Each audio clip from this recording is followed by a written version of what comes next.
এখনো পর্যন্ত কোনো গোল হয় নাই, হাফ টাইম হওয়ার সময় হয়ে গেছে।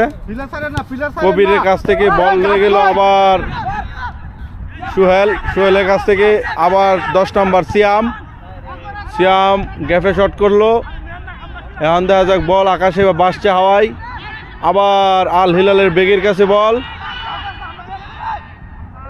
চান্স ছিল, এখনো চান্স আছে, দেখা যাক কি করে। আবার ইমনের কাছে বল,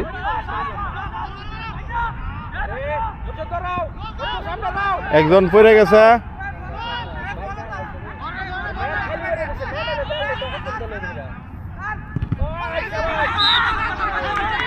ফ্রান্টিং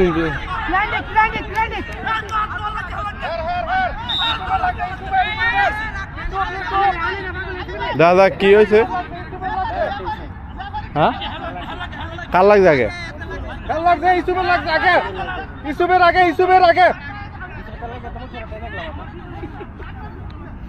দেখা যাক, মানে প্রান্টিং না কি রেফারির সিদ্ধান্ত, বড় চূড়ান্ত সিদ্ধান্ত।